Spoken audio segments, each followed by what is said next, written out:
La armadura del cristiano. Primer trimestre. Tema número 72. Semana 11, 12, 06, 2025. Quinto día de la semana. Texto bíblico. Hechos 2, 1 al 4. Y cuando llegó el día de Pentecostés, estaban todos unánimes en un mismo lugar.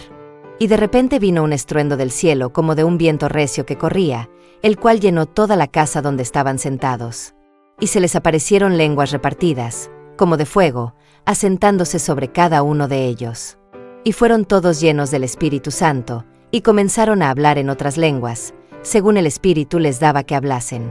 Ellen Goldwhite. Libro, El Camino a Cristo. Capítulo 8. El secreto del crecimiento. Cuando Cristo ascendió a los cielos, el sentido de su presencia permaneció con los que le seguían. Era una presencia personal, impregnada de amor y luz.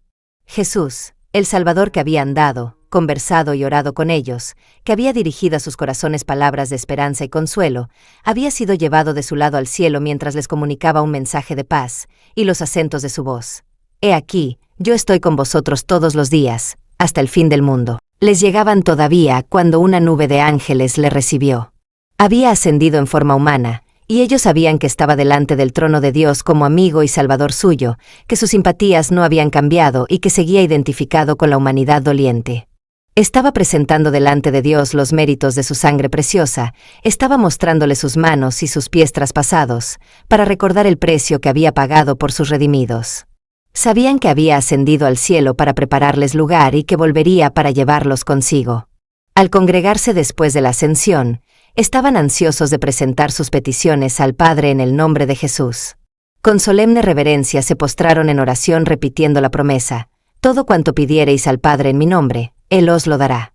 Hasta ahora no habéis pedido nada en mi nombre. Pedid, y recibiréis, para que vuestro gozo sea completo». Extendieron cada vez más alto la mano de la fe presentando este poderoso argumento: Cristo Jesús es el que murió, más aún, el que fue levantado de entre los muertos, el que está a la diestra de Dios, el que también intercede por nosotros. El día de Pentecostés les trajo la presencia del Consolador, de quien Cristo había dicho: «Estará en vosotros». Les había dicho además: «Os conviene que yo vaya, porque si no me fuere, el Consolador no vendrá a vosotros, mas si me fuere, os le enviaré». Y desde aquel día, mediante el Espíritu, Cristo iba a morar continuamente en el corazón de sus hijos. Su unión con ellos sería más estrecha que cuando estaba personalmente con ellos. La luz, el amor y el poder de la presencia de Cristo resplandecían de tal manera por medio de ellos que los hombres, al mirarlos, se maravillaban, y al fin los reconocían, que eran de los que habían estado con Jesús. Todo lo que Cristo fue para sus primeros discípulos desea serlo para sus hijos hoy, pues en su última oración, que elevó estando junto al pequeño grupo reunido en derredor suyo, dijo: «No ruego solamente por estos, sino por aquellos también que han de creer en mí por medio de la palabra de ellos».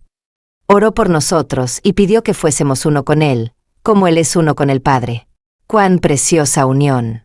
El Salvador había dicho de sí mismo: «No puede el Hijo hacer nada de sí mismo. El Padre, morando en mí, hace las obras». Si Cristo está en nuestro corazón, obrará en nosotros el querer como el hacer, por su buena voluntad.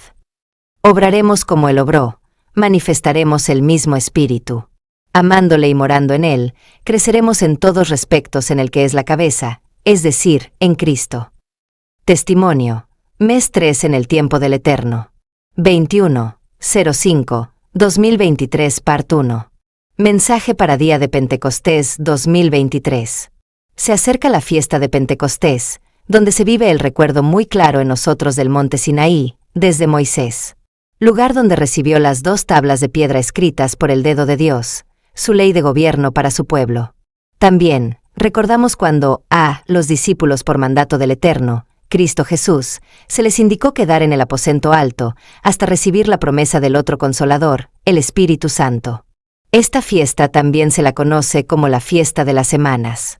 Lo vemos allí, en Deuteronomio 16:10. También, como la fiesta de la siega, lo vemos allí en Éxodo 23:16. Y, también, la conocemos como el Día de Primicias, lo vemos allí, en Números 28:26. En Palestina, hablando un poquito de la historia, la cebada era la primera en madurar en el año. Cuando la gente iba a Jerusalén, para la Pascua, llevaba abundantes racimos de cebada para ofrecer a Dios como primicias de la cosecha. Podemos leer el relato allí, en Levítico 23, 10 al 12. Pero el trigo no se había madurado para esta fiesta de Pascua. Recordemos ahora la salida de nuestros antepasados de Egipto. Allí se plasmó la Pascua, y era tiempo de la cosecha de cebada. Leemos allí, en Éxodo 9, 31, 32, que ésta fue destrozada por la séptima plaga. Luego, veamos lo que dice Éxodo 34, 22. La fiesta de las semanas estaba coligada a la cosecha del trigo. Y, avanzando en el año o tiempo del Eterno, y la relación con las cosechas, en la agricultura, notamos que en la fiesta de los tabernáculos era la cosecha de las uvas, como vemos allí, en Deuteronomio 16, 13. Y, vemos también en Isaías 63, 3, que el lagar era para pisar las uvas, como vemos también en Jueces 9, 27 y en Isaías 16, 10. Pero, volviendo a la cebada, esta espiga menuda, pero no tanto como el trigo, la espiga es más pequeña que el trigo, vemos aquí una diferencia entre la cebada y el trigo. En el trigo, la espiga es más grande, en la cebada, mucho más menuda, más rica en propiedades, tiene muchos más granos. Y, al tener estas propiedades tan ricas, se integra en muchos alimentos. El trigo, es de usos múltiples, aún más que la cebada cuando utilizamos esta planta con el grano íntegro, como sale de la planta. Así como la cebada es más pequeña y menuda, o sea, menos granos en la espiga, así es el alma que se llega al Eterno en sus primeros comienzos, en su primer caminar en fe en Dios. Así, la Pascua también fue el primer caminar de nuestros antepasados al salir de Egipto por mano divina. Y, luego de pasar 49 días caminando en ese trayecto de crecimiento espiritual, ante todo lo que vivieron hasta llegar al día de Pentecostés, el día número 50, el Eterno les dio trigo. Espiga más grande, con más propiedades y con un sinfín de usos. Les dio su ley de gobierno universal, aquella por la cual sus hijos, en todas las edades, debían regirse hasta hoy, y mientras dure este mundo. Y, que regirá, por la eternidad. Es un conocimiento más amplio. Ley, que lleva al individuo que la recibe a una madurez espiritual en todos los aspectos, físico, mental y espiritual. El crecimiento en Dios es armónico, es parejo, completo. Todos los que aceptaron este bello regalo ese día de Pentecostés, en fe y confianza en su Dios, Creador, Sustentador y Redentor, aceptaron sin murmuración su ley de gobierno universal. Y, estos, fueron los que entraron en la tierra prometida. Aquella tierra terrenal que fluía leche y miel. Himnos.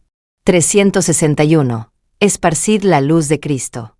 363. ¿Quién está por Cristo?